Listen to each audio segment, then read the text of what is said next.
Welcome to the ISF Podcast from the Information Security Forum. The ISF Podcast is hosted by ISF CEO Steve Durbin, and every episode he brings listeners features timely conversations, practical insights, and resources for global cybersecurity professionals. I'm producer Tavia Gilbert. This week, Steve speaks with Margaret Heffernan, a professor of practice at the University of Bath School of Management.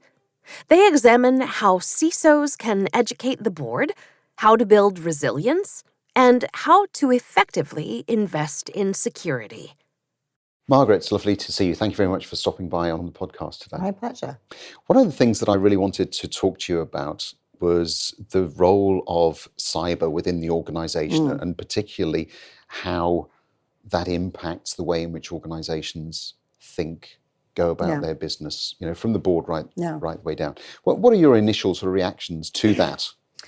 I mean, my first reaction is I'm very alarmed at how little understanding of the cyber threat there is, which is a very shaky understanding of technology and how it works among boards and a lot of senior executives.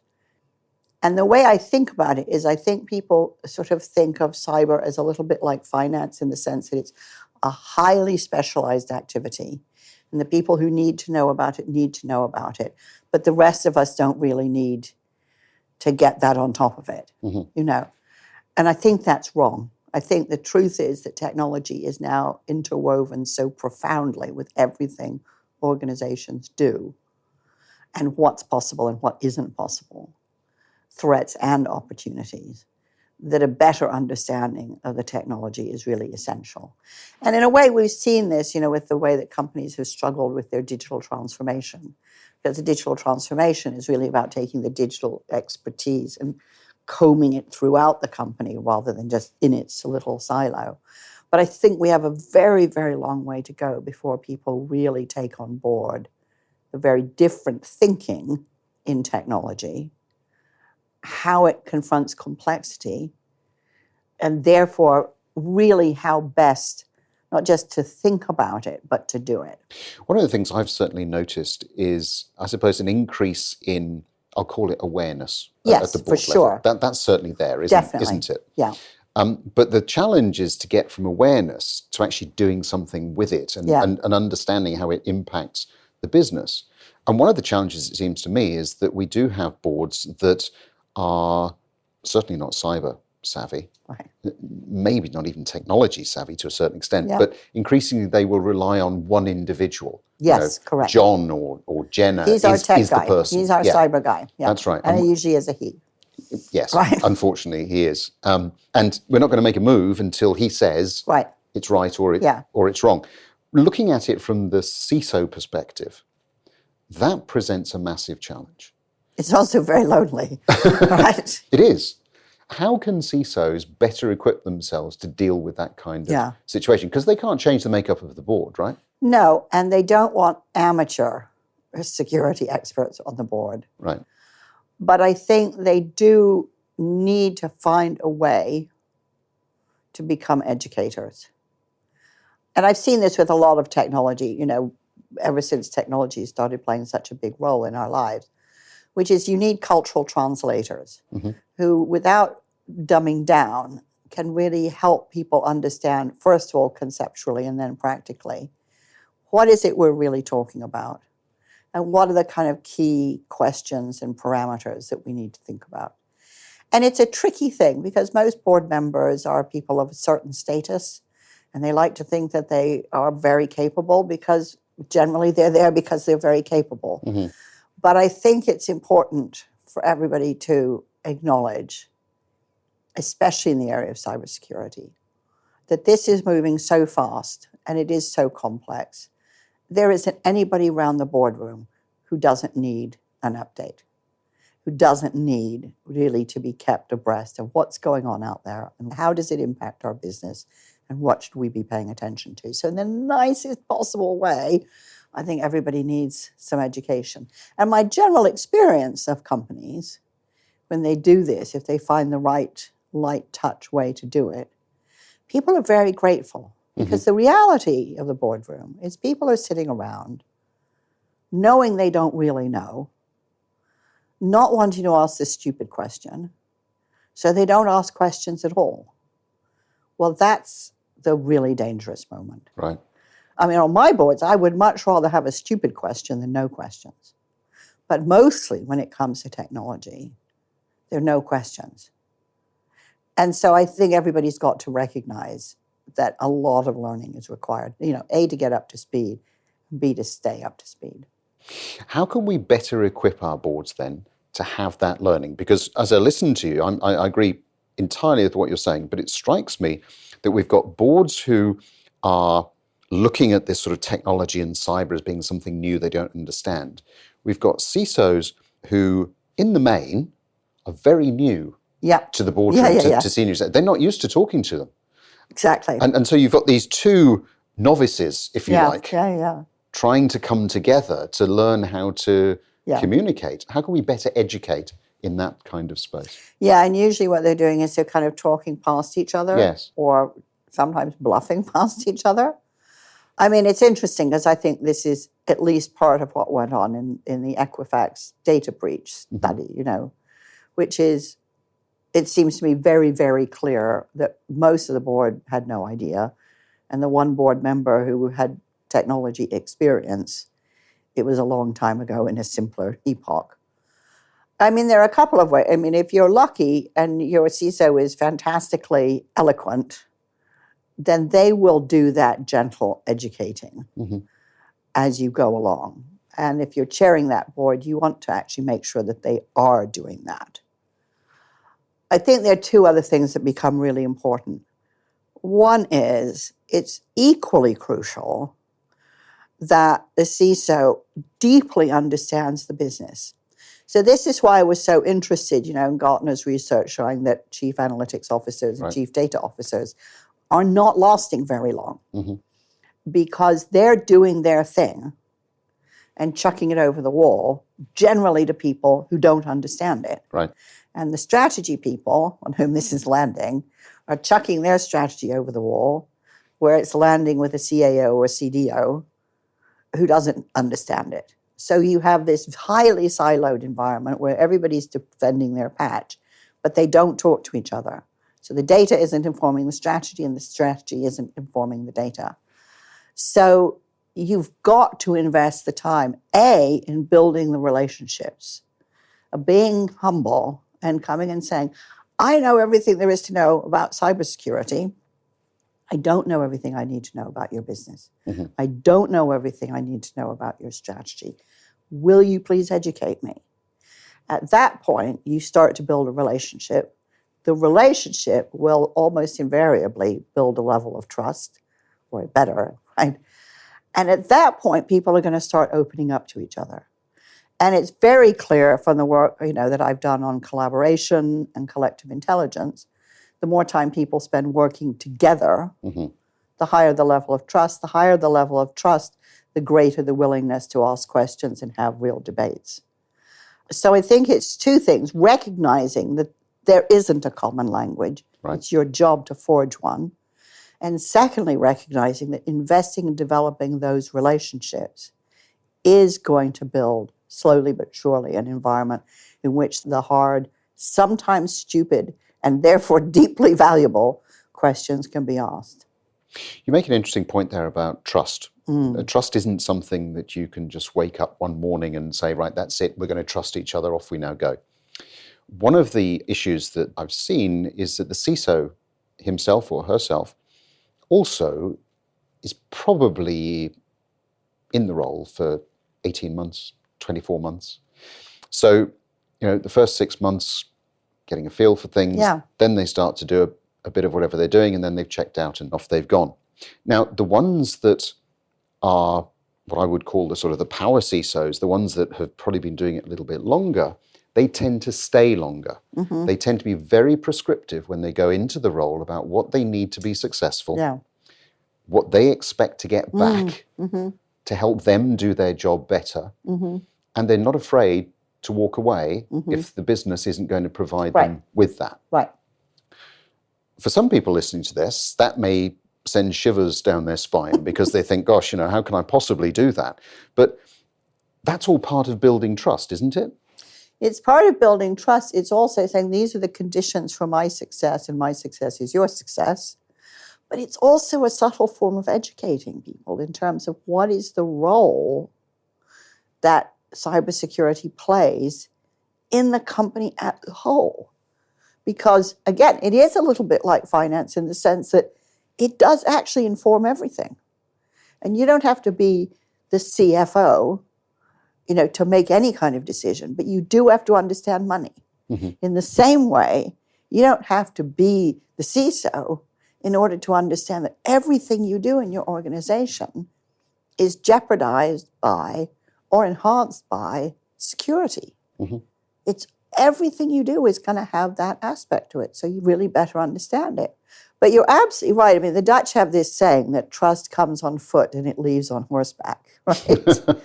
and it is about investing time in people, with people, getting to know what are they worried about, what is the nature of the business that they're in, and therefore what is the role that security plays, and therefore what does cybersecurity have to offer them that makes their lives easier. And assuming that they know that is going to be a mistake.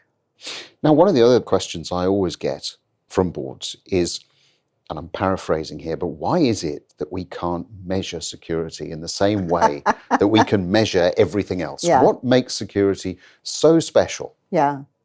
Well, because in a way, you're going to measure your success by how little you have to measure, right? Right. So it is one of these things of trying to measure the invisible, that it's successful to the degree that all sorts of terrible things don't happen. And I think, one way to think about that is to take a broader overview and say, okay, so this is the rate at which cyber attacks are happening. This is the rate at which they succeed. Are we doing better or worse than that? So you have to look at that general sort of data. But, I was in a board meeting a couple months ago where they brought in an external expert to talk about, the cybersecurity landscape and so on. And the board's jaws dropped when they saw actually how consistent cyber attacks are and why. And I think it was actually understanding there is this whole infrastructure of people who see there's a vast amount of money to be made here. Mm-hmm. And I think in the past, I may be being a little unkind, but I don't think I'm being, deliberately mean when I say I think the board had mostly gotten their impression of cybersecurity from movies, where they thought they were slightly dysfunctional, long-haired, unwashed individual maniacs poking away at laptops. And that, I don't need to tell you, that environment has changed so radically. Oh, absolutely, yeah. In the same way that organized crime is part of our real-world life. Mm-hmm. It is now a part of our cyber life. And we have to take the same protections against it. But you're going to measure it by how much doesn't happen. Right. Which is an interesting concept for a lot of people, isn't it? Yeah. You're actually turning things on their head, aren't you? Because we're very used to measuring how often things do happen. And it's flipping it. And certainly that's one of the things that we try to do. One of our flagship programs is something called the Threat Horizon that many members listening to this will be familiar with. And the transition that we're making there is to look at cyber threats very much more through the lens of scenario planning. Mm-hmm. So planning for certain situations. Right. What's your take on that? Are we doing the right thing, I suppose? I'm looking for reinforcement here. Yeah. I'm a huge fan of scenario planning, and I'm really pleased to see that, it's kind of coming back into people's thinking. Because mostly what I see in many, many board meetings is everybody's having an argument about this is going to happen or this isn't going to happen. This is pointless. The future hasn't happened yet, so we don't know, right? Right. And people really struggle with acknowledging that actually they do not know the future and they cannot know the future. And I think what's so brilliant about scenario planning is really two things. One is it keeps you uncertain. If you have multiple scenarios, by definition, you're acknowledging uncertainty is part of life. But the other thing that I witness over and over and over again is that what these scenarios identify is huge opportunity. Mm-hmm. Huge opportunity in terms of product development, in terms of service development, in terms of policies, often in terms of attitudes to competitors or to governments or the regulatory environment. So it's a phenomenal way to get ahead imaginatively and to think about what the future is going to need and start now instead of waiting for the moment where actually you're playing catch up, which is mostly what we do. And we mostly do that because I think we've got very hooked on just-in-time thinking, right? We do just-in-time supply chains and just-in-time manufacturing and all this kind of stuff. And that's very driven by efficiency. Right. Now, efficiency is fantastic in situations where what you're doing is totally predictable. You can see all the forces at work that are impacting what you're doing, and you can control them. So if you think of an assembly line, that's where efficiency is absolutely fantastic. You can see everything that's happening. You can control it. It's the same every day. So you really are going to want to get all the margins out to make it as lean and efficient as you can. But that isn't where we live. A huge part of the business world also is complex. Right. And it's in the nature of complexity that it's nonlinear. You often can't see all the forces that are at work. You definitely can't control them. And you will see patterns, but they will not repeat themselves predictably. In that environment, efficiency will kill you because when a surprise comes along, you've eroded all your margins to respond. And so I think the crucial thing for boards to think about is what are the areas in which we have that very clear line of sight predictability. That's where efficiency is God. Right.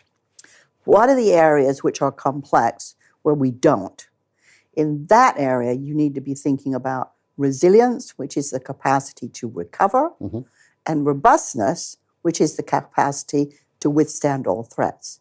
Now, robustness is always going to be your most expensive option. Right. So you have to reserve that for the things that are fundamental, absolutely, absolutely, absolutely fundamental. There won't be many of those, but there will be some. Mostly, you're probably looking at resilience. But whereas, if you're looking at this through a finance lens, all of this will look super expensive. You have to ask yourself the question, what happens if we don't do it, right? So the analogy I often used in this context is, when you get on a plane, you're getting onto something that has been designed by engineers to be robust. It has more engines than it needs. It has more operating systems than it needs. That's so if there's a bug in the operating system, and I guarantee you there will be at least one, right? Yep. It doesn't take out the whole plane. It means that if one of the engine fails, it doesn't take out the whole plane. That's because there's a realistic assessment that when you're up in the air, you don't know everything that's going to happen, and you can't control it. But in the same industry, you look at how you check people in and load their bags and feed them. That's very complicated. It's the same every day. It doesn't really matter what the food is. It's all going to be loaded the same way. Bags are bags. Check-in is check-in. That's optimized for efficiency. And it's brilliant. Absolutely brilliant. And if something goes wrong, it isn't a disaster. Right. So you have to be able to tell the difference between those two things and apply a different mindset. And it's interesting you put it that way, because very often the challenge that CISOs come to me with is that of how do I get the message across that I need the money to do something, and yet I can't guarantee its success. Right. I can't guarantee that we won't have a breach. And this is why I've told the story about the Coalition for Epidemic Preparedness, because I think what they did there was just genius, really, which is this thinking that there are certain things you can't be sure that they're going to happen, but if they do happen, the impact is so enormous that you can't wait, that you have to prepare. And you have to accept the fact that you may invest a lot of money that doesn't go anywhere. So what I think is so interesting about the thinking that this Coalition for Epidemic Preparedness did is they recognize there are certain things it's worth investing in, even though we may never need them, even though we may never use them, because the cost of not doing it is so gigantic compared to the cost of doing it. Right. Now, they didn't try to develop vaccines for every disease on Earth. That would be crazy. So they're looking at likelihood and impact. This is likely. In other words, it could happen. It has epidemic potential, this disease. And if we had an epidemic of that disease, the consequences would be catastrophic. Mm-hmm. Those are the areas where we act, where there's high likelihood with high impact.